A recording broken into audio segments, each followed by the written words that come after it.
বিসমিল্লাহির রহমানির রহিম।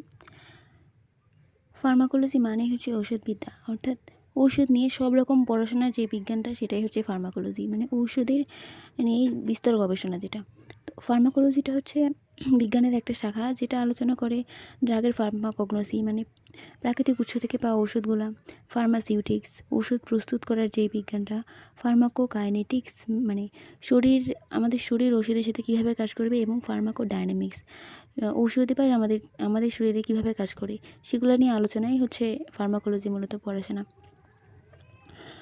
তো এবার জানবো যে ফার্মাকগনোসি, ফার্মাসিউটিক্স, ফার্মাকোকাইনেটিক্স অ্যান্ড ফার্মাকোডাইনামিক্স এগুলো আসলে কী।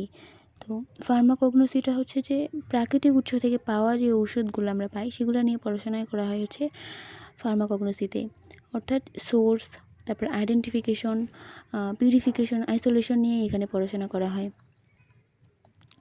যেমন বিভিন্ন ঔষধ থেকে, প্রাণী থেকে বা খনিজ কোনো উৎস থেকে আমরা ঔষধ পাই, এগুলো নিয়ে হচ্ছে ফার্মাকগনোসি অ্যান্ড ফার্মাসিউটিক্সটা হচ্ছে ঔষধ কীভাবে তৈরি করা হয় সেটা ট্যাবলেট আকারে বা হচ্ছে ক্যাপসুল অথবা ইঞ্জেকশন বা সিরাপ আকারে, এটা প্রিপারেশনটাই মেনলি হচ্ছে ফার্মাকোসিউটিক্স।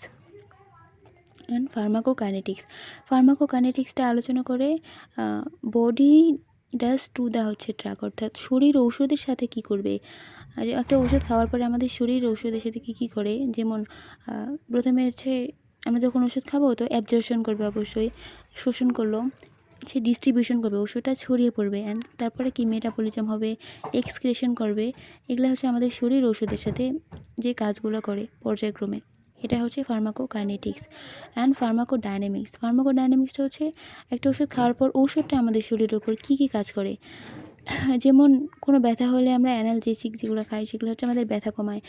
হচ্ছে রক্তের শর্করার মাত্রা যদি বেড়ে যায় তাহলে ইনসুলিন তো একটা ড্রাগ, তো ইনসুলিন যখন আমরা নিই তখন সেটা আমাদের রক্তের শর্করার পরিমাণ কমায়। তারপর অ্যান্টিবায়োটিক জীবাণু নষ্ট করে দেয়। এগুলোই হচ্ছে ফার্মাকোডাইনামিক্স।